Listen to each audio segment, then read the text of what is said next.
गुरुदेव दत्त. श्री स्वामी समर्थ. तुम्हा सर्वांचं माझ्या चॅनलमध्ये खूप खूप मनापासून स्वागत आहे. शुक्रवार 8 मार्च 2024ला महाशिवरात्री आहे.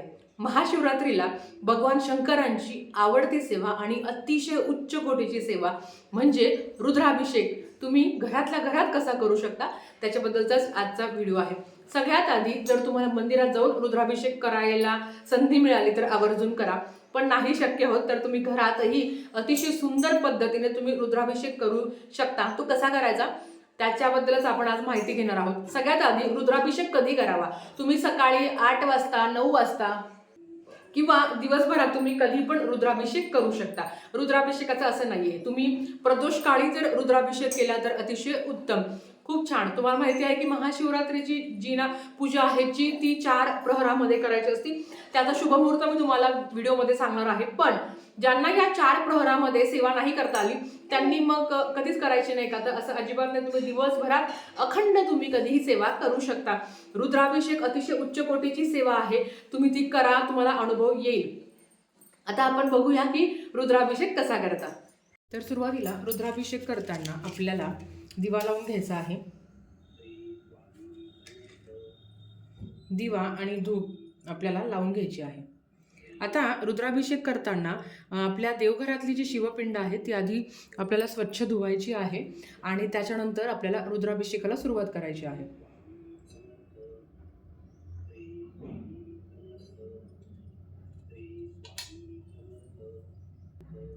तर इथे मी शिवपिंड घेतलेली आहे. तर सुरुवातीला आपल्याला शिवपिंडीवर अभिषेक करायचा आहे. तर अभिषेक करताना सुरुवातीला पाण्याने अभिषेक करायचा आणि तेव्हा फक्त ओम नमः शिवाय, ओम नमः शिवाय, ओम नमः शिवाय ह्या मंत्राचा आपल्याला अभिषेक करायचा आहे, जप करायचा आहे. एकदा पाण्याने अभिषेक केल्यानंतर आपल्याला दुधाने अभिषेक करायचा आहे आणि अर्थात दूध हे कच्चं असावं. आपण जेव्हा शिवपिंड ठेवत असतो तेव्हा ही जी जलाधारी आहे, ज्या दिशेने पाणी जातं तर ते उत्तरेकडे असावं, हे सगळ्यांना माहिती आहे. तर तुम्ही इथे बघा, मी आधी पाण्याचा अभिषेक केला, नंतर मी दुधाचा केला. दूध हे कच्चं असावं, तापवलेलं नसावं. त्याच्याबरोबर नंतर आपल्याला जर तुमच्या घरात जर चंदन असेल तर तुम्हाला चंदनाने पण भगवान शंकरांच्या पिंडीवर अभिषेक करायचा आहे. आणि ओम नमः शिवाय, ओम नमः शिवाय, ओम नमः शिवाय, ओम नमः शिवाय, ओम नमः शिवाय, ओम नमः शिवाय हे झाल्यावर परत पाण्याने अभिषेक करायचा आहे. ओम नमः शिवाय, ओम नमः शिवाय, ओम नमः शिवाय, ओम नमः शिवाय, ओम नमः शिवाय हे सगळं झाल्यावर आपल्याला जी शिवपिंड आहे ती काढून घ्यायची आहे. तर बघा इथे मी एक तांब्याचं ताट घेतलेलं आहे. त्याच्यावर तुम्ही वाटी पण ठेवू शकता, पण माझ्याकडे हा छोटासा चौरंग आहे तो ठेवला आहे. त्याच्यावर शिवपिंड ठेवली आहे आणि याला गळती म्हणतात किंवा अभिषेक पात्र म्हणतात. तर आपल्याकडे असेल अभिषेक पात्र तर अतिशय उत्तम, ते तुम्हाला ठेवायचं आहे.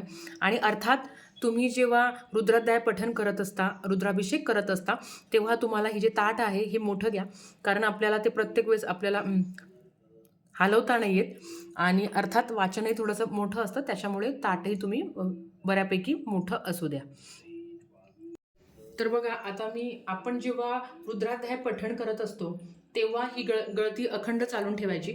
तुम्ही पाण्याने जरी तुम्ही चमच्याने जरी चमच्याचा वापर केला आणि जरी तुम्ही अभिषेक केला तरी चालतं. पण खरं सांगू का, एक तर आपलं मन वाचनामध्ये असतो आणि प्रत्येक वेळेस इथे पाणी टाकून म्हणजे इथे पाणी टाकणंही आपल्याला लक्ष जात नाही किंवा पाणी इकडे तिकडे जातं. म्हणून जर गळती असेल तर अतिशय उत्तम. आणि खरं सांगू का, गळती घरात पाहिजे की जेणेकरून त्याचा आपल्याला खूप जास्त प्रमाणात फायदा होतो. त्याच्याचबरोबर याला रुद्रयंत्र म्हणतात. जर तुमच्याकडे रुद्रयंत्र असेल तर ह्या दिवशी तुम्ही रुद्रयंत्राची स्थापना करू शकता. पण जर तुमच्याकडनं सेवा होणार असेल तरच रुद्रयंत्राची स्थापना करा, नाही तर नाही केली तरी चालेल. तर आता इथे मी गळतीने अभिषेकाला सुरुवात केलेली आहे. तर बघा, आता आपल्याला रुद्राध्याय पठण करताना काय काय वाचन करायचं आहे ते तुम्हाला सांगते. तर सगळ्यात आधी आपल्याला शिवमहिमा, ते जे तुम्हाला सांगणार आहे ते तुम्हाला संस्कृतमध्ये वाचलं तरी चालतं आणि प्राकृतमध्ये वाचलं तरी चालतं. आता सुरुवात तुम्ही फक्त शिवमहिमा स्तोत्रमचं पठण केलं आणि तसाही रुद्राभिषेकाला फक्त शिवमहिमाचं स्तोत्रम पठण करूनही तुम्ही करू शकता. आता शिवमहिमा स्तोत्रम प्राकृतमध्ये काय आहे?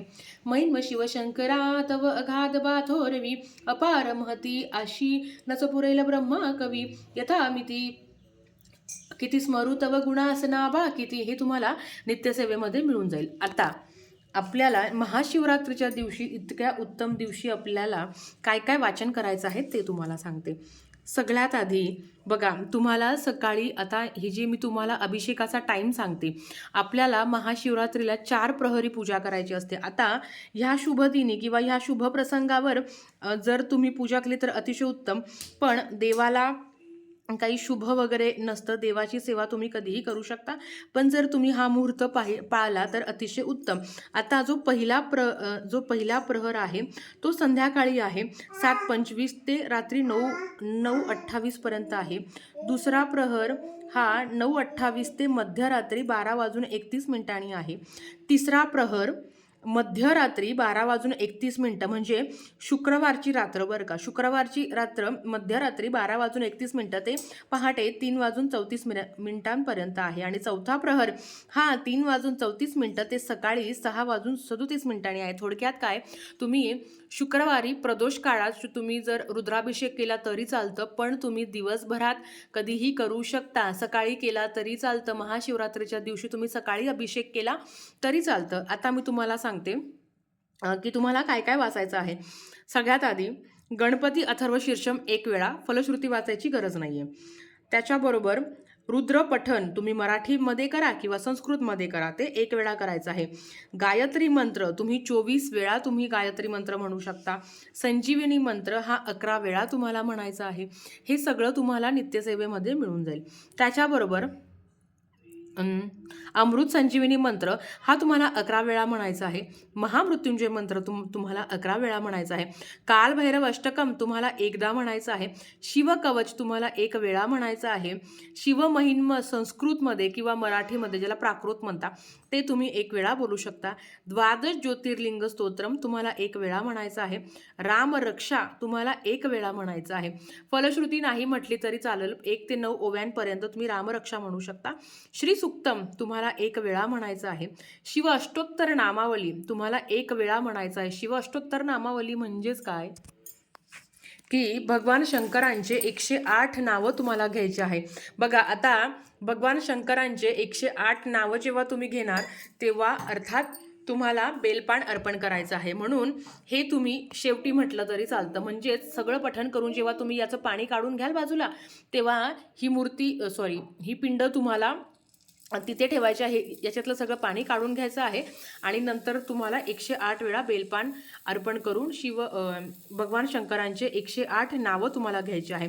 आणि जे शिवहर शंकर नमामि शंकर शिवशंकर शंभो, हे गिरिजापती भवानी शंकर शिवशंकर शंभो, हे तुम्हाला 11 वेळा म्हणायचं आहे. या अतिशय सुंदर सेवेने तुम्हाला रुद्र अध्याय रुद्रपठण तुम्हाला करायचं आहे. आता तुम्ही ह्या सगळ्या सेवा कराल तेव्हा अर्थात हे पाणी भरपूर असतं, भरपूर होऊन जातं आणि हे पाणी घरातल्यांना, हे पाणी अमृतासमान काम करतं. तर हे पाणी तुम्हाला घरातल्यांना सगळ्यांना द्यायचं आहे. आता बघा, मी ही पिंड व्यवस्थित काढून घेते सगळं आणि नंतर आपल्याला आता शिवपिंडीची पूजा कशी करायची ते तुम्हाला सांगते.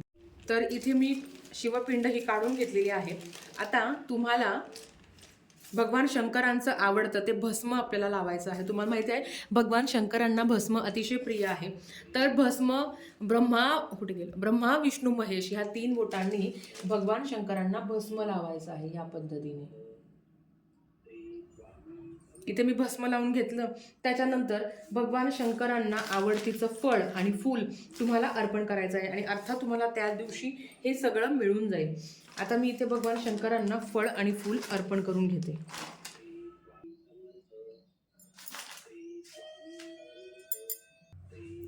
तर सुरुवातीला हे धोत्र्याचं फूल मी अर्पण करते आहे.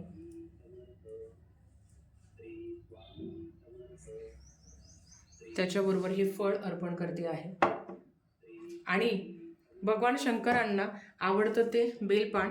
तर बेलपान कसं अर्पण करायचं तुम्हाला सगळ्यांना माहिती आहे. पालथं बेलपान अर्पण करायचं आणि तुमच्याकडे 108 बेलपान असलं तर अतिशय उत्तम. जरी तुमच्याकडे 108 बेलपान नसलं तरी सुद्धा तुम्ही 1 बेलपान घेऊन तुम्ही भगवान शंकरांना अर्पण करू शकता. ते कसं ते तुम्हाला सांगते.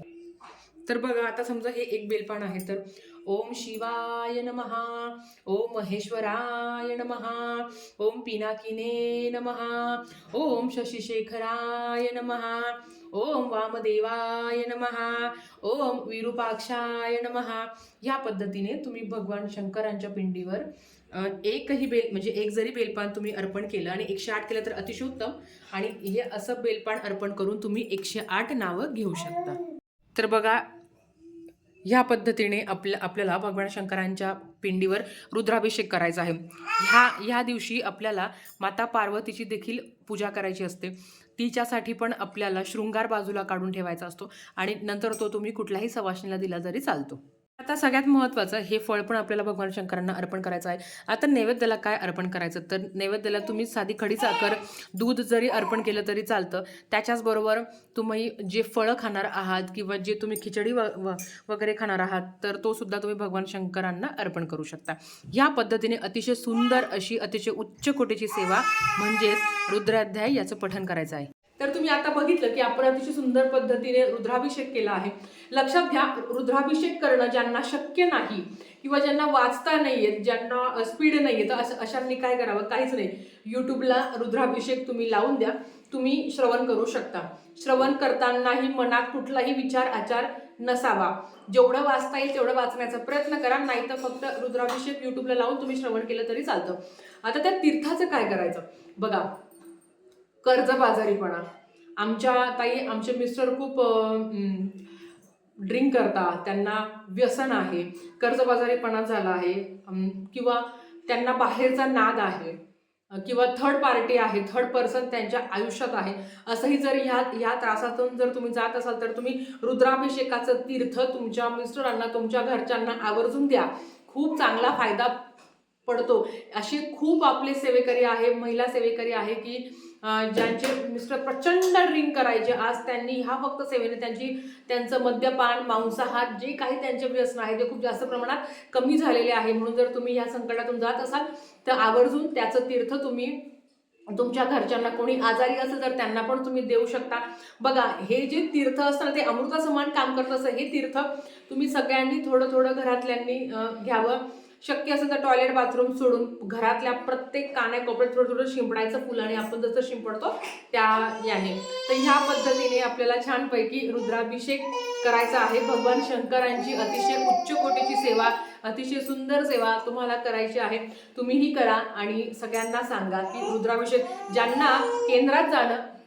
ज्यांना केंद्रात जाऊन रुद्राभिषेक करायचा मान मिळाला असेल, कारण ती सामूहिक सेवा असते, जेवढ्या महिला रुद्राभिषेकला असतं तेवढं आपल्याला त्याचं फळ मिळत असतं. केंद्रात जाऊन रुद्राभिषेक करायची वेळ आली तर आवर्जून करा, नाहीतर तुम्ही घरातही करू शकता. तर झालेली सेवा महाराजांच्या चरणी मी रुजू करते आणि आजचा व्हिडिओ इथे थांबवते. आवडत लाईक शेअर सबस्क्राईब करा. व्हिडिओ परत अशाच एकोणीस व्हिडिओसोबत श्री स्वामी समर्थ.